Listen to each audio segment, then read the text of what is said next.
You go. You go. All right, we're back. We got cut off, sorry. But as I was saying, like we hear a lot about the pulpit talk, like don't go up there unless you're called up because it's embarrassing when you get sat down. Yep. You, Because you yeah, they say it's better to get called up to get called down. yeah, because that's just like you get first, you go up in pride, and you get humbled before everybody. Because we know the pulpit's like right in front of the church. Everybody's eyes are Mm-hmm. right there. You told to sit down. No, no, brother, you don't belong here. Like, no. Yeah. Yeah, I used to, and it was an interesting thought of mine, like when I thought about the pulpit, like of how when you step into the sanctuary, if you like, it's like every single sanctuary, as soon as you walk into the sanctuary, I mean, every single church I've been to, the first thing that you see is the pulpit. Mhm. It's right And there. then, yeah, and then also with the pulpit, it's like right in the middle. It's not the center, but it's almost the center almost.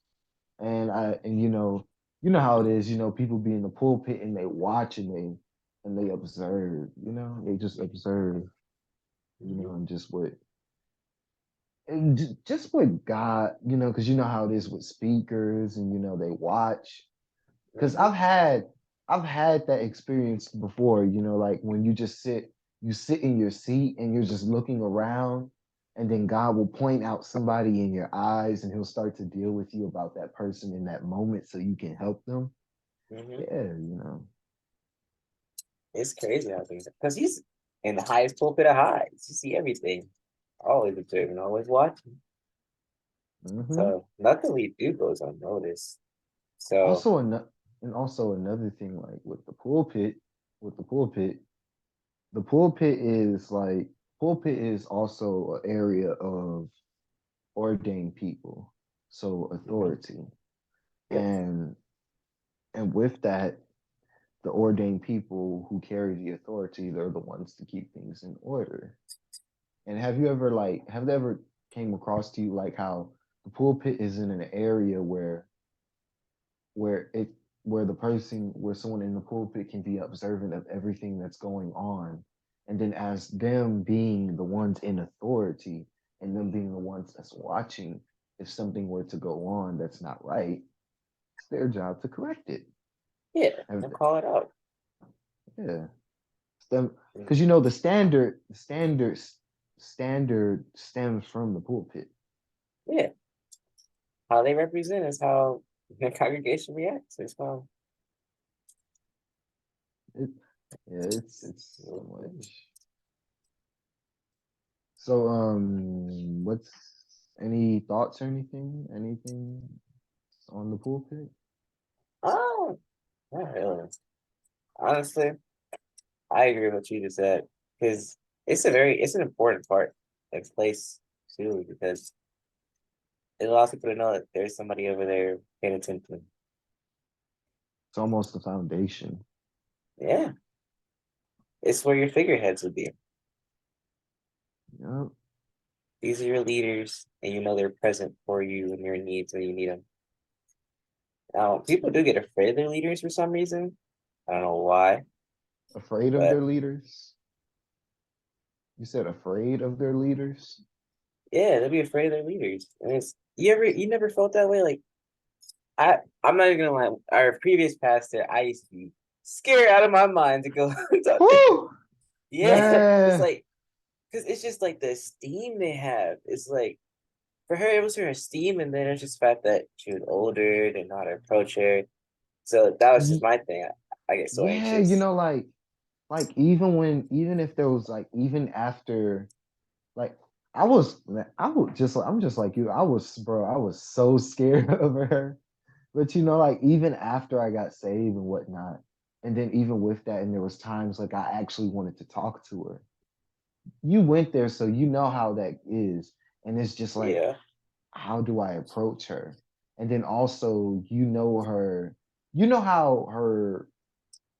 how things were with her. So it's like, dang, I don't want to bother her, you know? But Yeah. then, but then you know good and well if you go and talk to her, she's going to be right there with you. She's going to talk. She's, you know, Yeah, she'll but engage with you. But you yeah, have to but have then the it's like, courage, man. You gotta have some courage. yeah, and then it's like, but then it's like, how do I approach her? You know? Yeah. So There are I some understand. times. It just be awkward sometimes, you know? Yeah, yeah, it can be awkward, very much. And we had a Like, situation, remember? When we had uh, during our 5 day fast and we had that situation going. oh yeah, things can It get was awkward. hard. 'Cause, man, that we cried about that, didn't we? Yeah, we cried, we shedded some tears, Yeah, some but talks. but At the end of the day, I feel like just having those figureheads is very, very important because when you see that there are people in front of you that are holding and upholding the standard, you know you can rely on them, and then you know that the workings of God is in the building too. That's the yeah. big thing. Like though they are there, they're meant to be like probably the top reflections of who God is.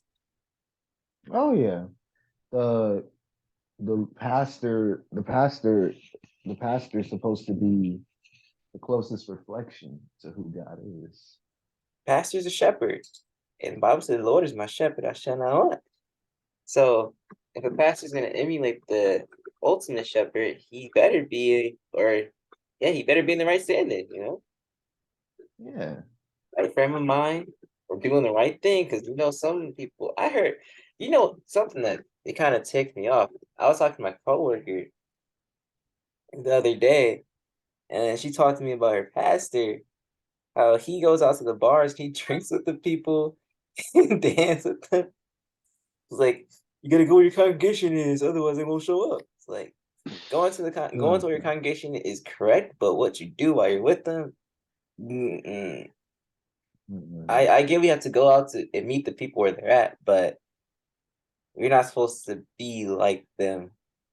Even that's humbling. Yeah, like, and Gotta then get out a your lot of flesh. yeah, and then a lot of times then it'd be like, oh, God said, oh, come as you are. Yeah, come as you are, but don't stay the way you are. Right. God is We God is God is a God of change. And then some of the stuff I just see on social media, it ticks me off and it bothers me because it's like, what in the world? it's And then intriguing. I remember one time I was watching, I think it was TD Jakes. I was watching I was watching a service or something, and it was just this huge building. I mean, huge building, packed from the front all the way up to the ceiling, full of people. And then, and I just started crying, and I'm crying like a little baby, and I'm like, God, what if, I'm like, God, imagine if people who were over that and who were pushing it and over it were just really with you. They were really Yeah. for you and they were with the truth and they were for you. It would be a beautiful thing, And then Yeah. also, because you know the scripture, the leader, if blind lead the blind, so they both fall in the ditch, because Hmm. and then and then even with that, I seen this another thing which I didn't cry like a baby because it ticked me off because I'm like, what? And I'm like, it's because you know how we got all these ministers all over social media. And there was Yep. this one lady and whatnot who is a minister. Last time I seen she was a pastor, I don't know. Basically, she was doing outreach, right? And she's in Atlanta and she's going to Magic City. You know what Magic City is? No, sir. It's a gentleman club.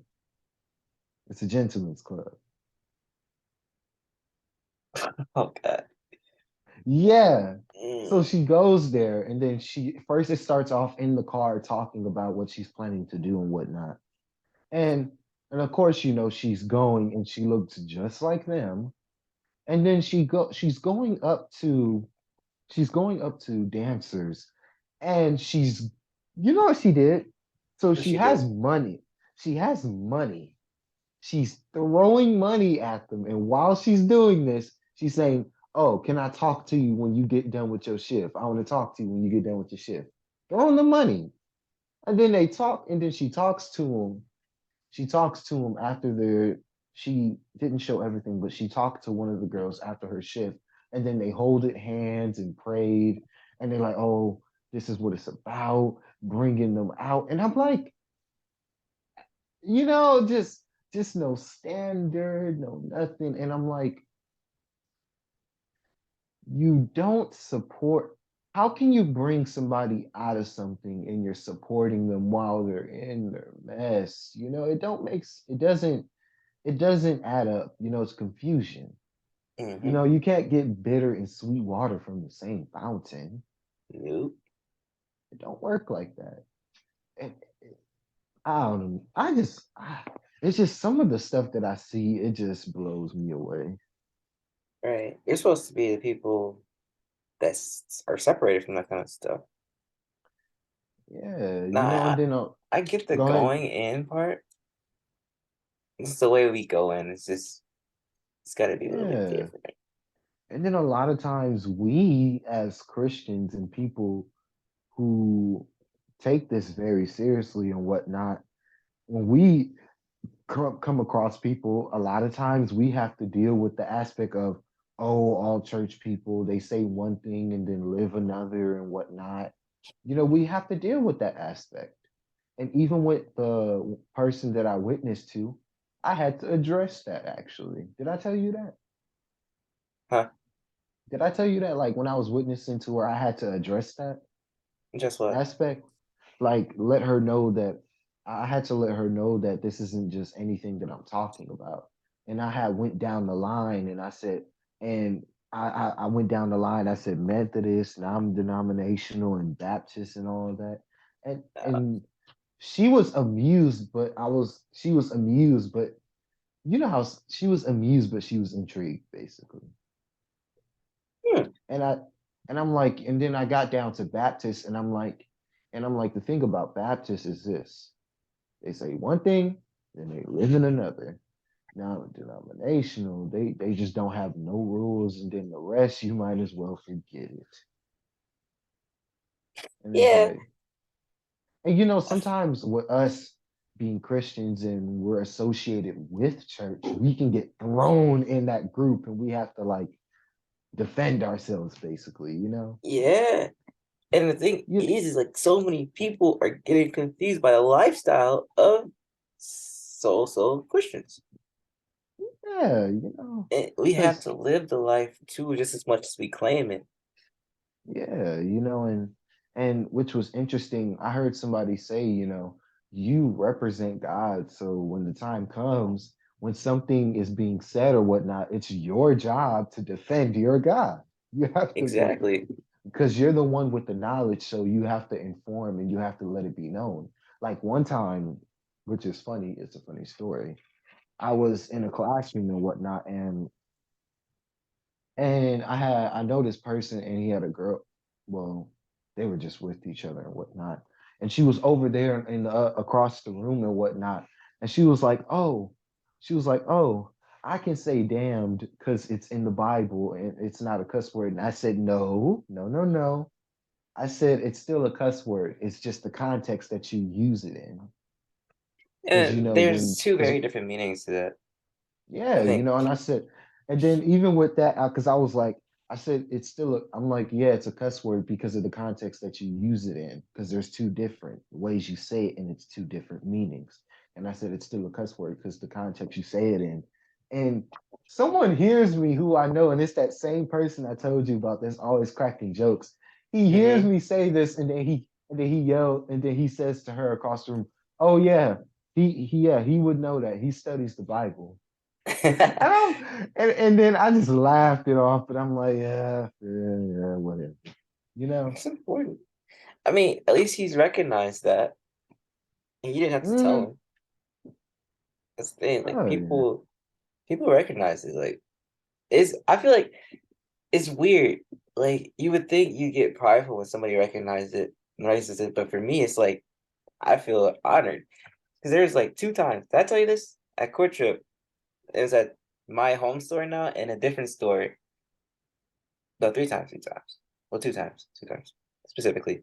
There was one time I met some ladies that go to CLC, and we were talking, and they were like, "Do you believe in Jesus?" I'm like, "Yeah." And I said, "I could tell the Holy Ghost is all over you right now." I'm like, "Oh," I'm like, "Oh my God!" I'm like, "Thank you," because I don't know. It's like the smallest kind of recognition. Like they're not recognizing me; they're recognizing the God in me, and that's what makes it so much more beautiful. And then there's another lady.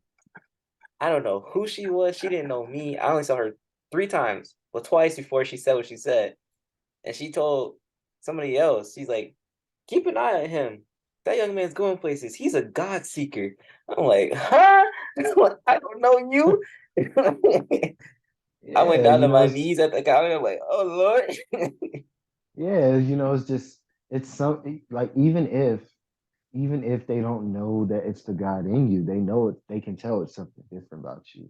Yeah. Like like the same teacher that I witnessed to, the first it was my junior year and the first day of school that I had her and whatnot.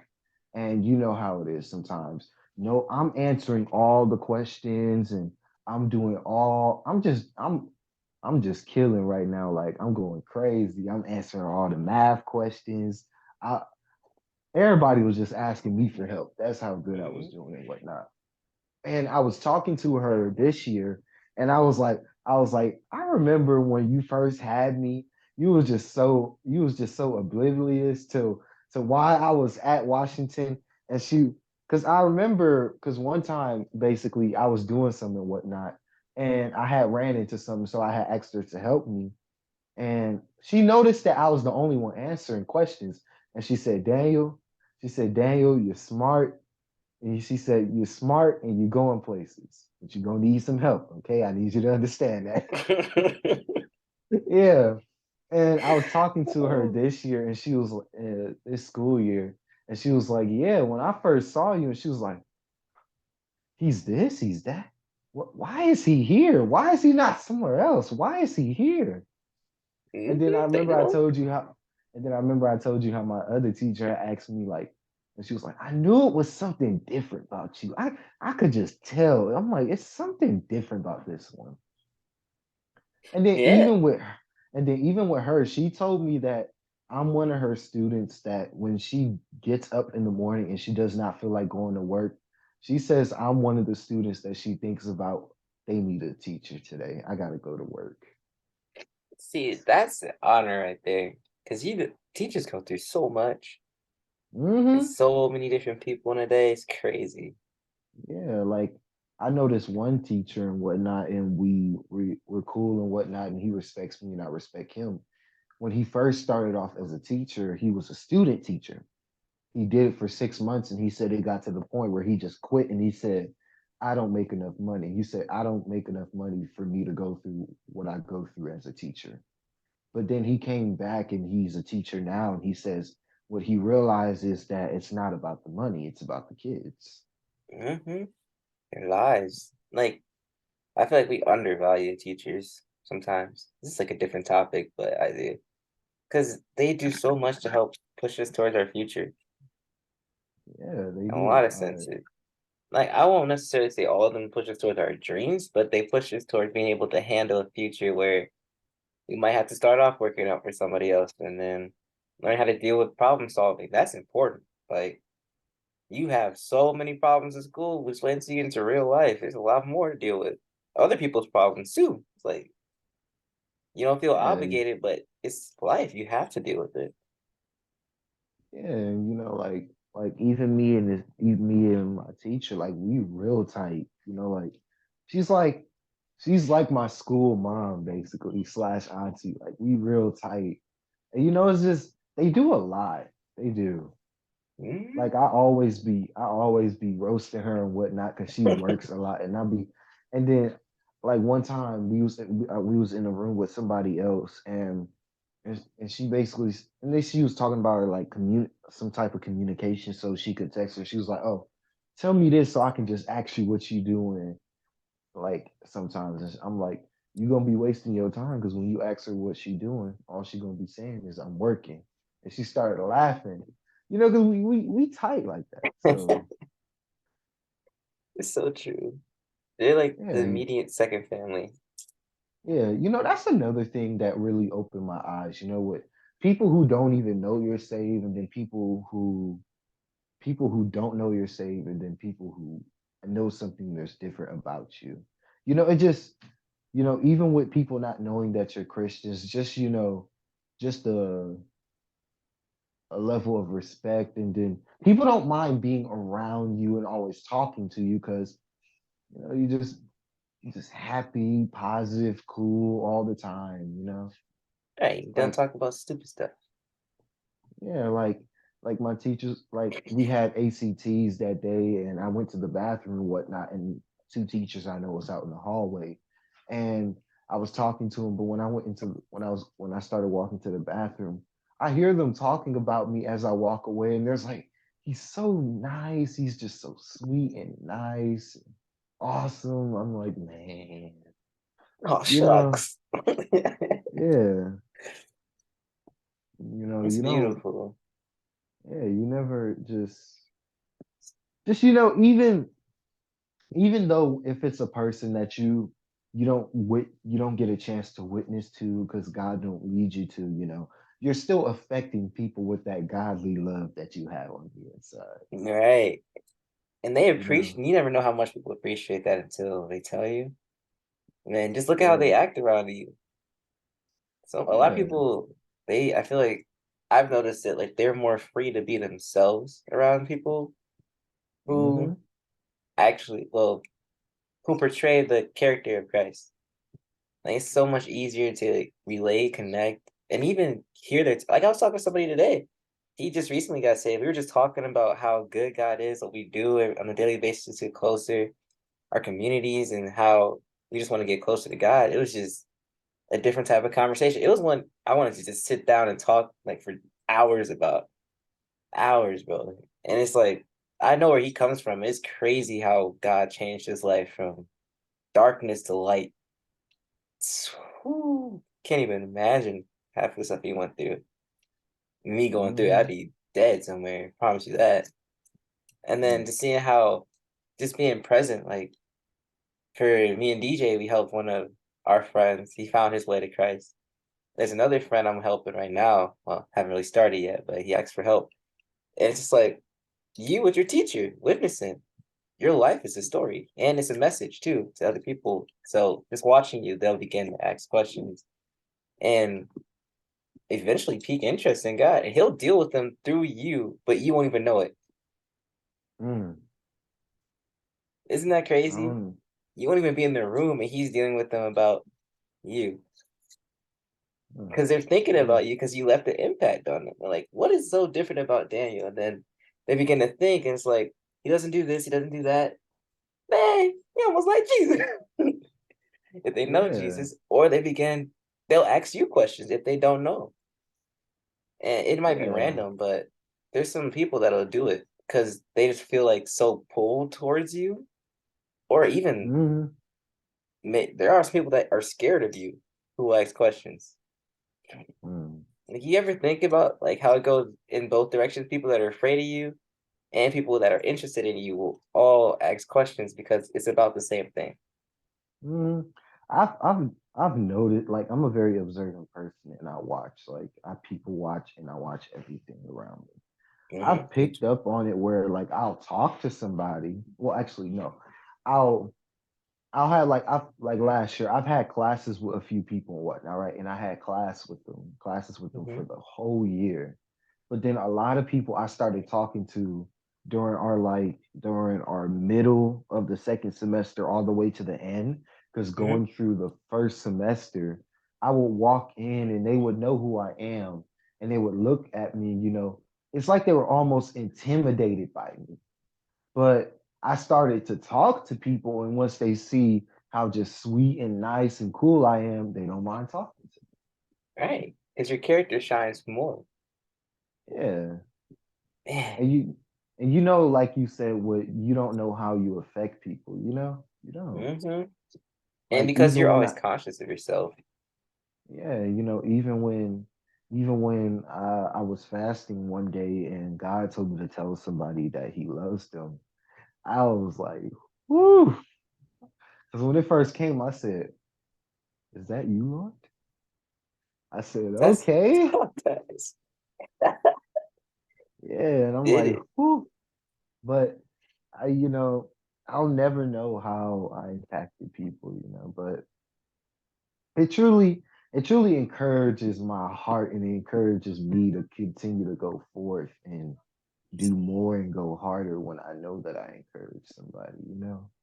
Hmm. Like even when I was told that when a person had testified and whatnot, and they said they had a hard time, and they said I testified before them, and I didn't even know this because we were in the same car, and they said, "Oh, because you testified after you testified, I was able to like, if he can do it, I can." And I didn't Right. say nothing, but I'm like, "Wow, God, I was just trying to please you, and look what I did in the process." It Man. You didn't even encourages know. my heart. Yeah, it encourages my heart. It's very uplifting. Doesn't it say Yeah. delight yourself in the Lord in the Bible? Yeah, I just love doing stuff to help people,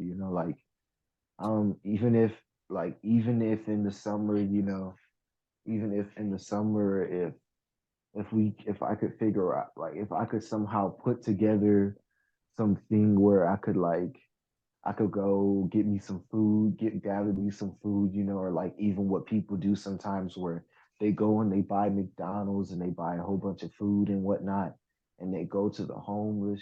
Do they have home? They go to shelters or Yeah. places where homeless people stay at, or just homeless shelters, and they feed people. I would love to do something like that, or even at a soup kitchen. I would love to do something like that, and then as I go throughout, I go and talk to everybody and just show everybody love and communicate. Yeah. And I'll be right there Because, with you. Promise you that. because one thing about it, everybody deserves to be loved. Everybody. Hmm. The We all want world, to be loved too. a lot of times the world like to say that they like to say everybody deserves to be loved. They like to say that when we're talking about companionship. But the truth Mm-hmm. is of the matter is not everybody deserves companionship because not everybody can be compatible for companionship. But one thing for sure is everybody deserves to be loved. Everybody deserves godly love. You know? It deserves Everybody. God love. Well, actually, no. Everybody needs it, not deserve it, Yeah. need it. Because trust me, who we are, we do not deserve half the stuff he gives us. Yeah, I But it's a worded that blessing. wrong. Oh yeah, we need it, not deserve it. Yeah. But it's Need it. necessary. Oh, yeah, It's it's so very like necessary. it's just like a genuine love that people are looking for. And a Hmm. lot of people do try to find it, like you said, a companionship. But truthfully, the truest form of love is in the love of the creator. Like nobody loves a Yeah. project more than the person that put it together. Hmm. So we've been put in a system in school sometimes, even in work, where somebody else grades the quality or the worth of your project, regardless of who you are. So Yeah. we do the same thing to God. We put a grade on what He designed and deem it A, B, C, or D, maybe even F, according to our own interpretation of what it's supposed to look like. Like our lives, our salvation, our love life, our dreams, our goals. We want to pin a price on it though, without realizing that God's in control regardless. So that kind Yeah. of just came to me. It's like we try so hard to make things make sense in our own eyes when ultimately it's God who's leading and guiding us. Yes. Yes. And I got one more thought, and then I got We'll one close it more off. thought. Yeah. and then you can take it. But you know, back to what you said about, you know, people look into companionship a lot. You know, what Mhm. people are, you know, a lot of times if you go on someone's social media, 99% of the time you're gonna see a status. Oh, I need somebody that's gonna love me unconditionally. I need somebody that's gonna accept me for this. I need somebody that's gonna treat me right, this and that. You know, all stemming from love. But the issue, because the thing is, they want that love, and that love that their heart is crying out for is the love that they're only gonna get from God. But the Yeah, issue is the devil takes that and he puts their eyes where they're not going to find it, and that's in relations, you know. right. Or in people in general. It's like I hate to say it, but you can't rely on people to give you something unconditional. Exactly. And that's why a lot of times that's why a lot of times you when you see young people dealing with situations, it's always either betrayal or relations. It's always one of the two. Yep. Like And those it's always all subside into smaller, big things, which is a pain. yeah, you know, but it's God, you know, God is love, you know? Yeah, the Bible Like says it. I remember yeah, like I remember I was like thinking on this topic of, you know, love is our being, it's our function, because it's why we're here, but then also it's why we live the way we do. Because we're Hmm. here because there was a love that was strong enough for us to allow us to be here. And there's a love that's strong enough that it's willing to give us something. Exactly. But then even with that, we have our love, regardless of whether it's stemming from whether it's the devil or God. We choose to live the way we do. But then, isn't it crazy that God is love? So when you take Mm-hmm. that and put it into perspective, it all goes back to God. Right? Because your life is a reflection of what you love.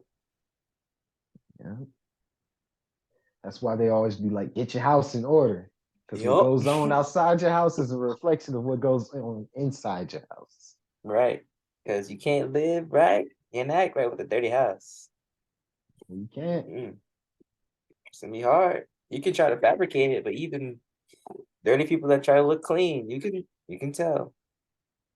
It'll be the Hmm. smallest thing that stand out. Yeah. Can't be smelling like Prada when you need some deodorant going on. Yeah, you thinking right there. You know, it don't work like that. No, it does not. But you got any more thoughts? No, sir. I think that was really good. Cover up like humility along with other things that we talked about today. They'll be up soon. Yeah. Oh But that'll yeah, be all for for sure. tonight, dreamers. My name is Emmanuel Wallace, And that is I'm Daniel. and this is Project Freedom. Thank you for watching. Part 3 continued of humility. Peace.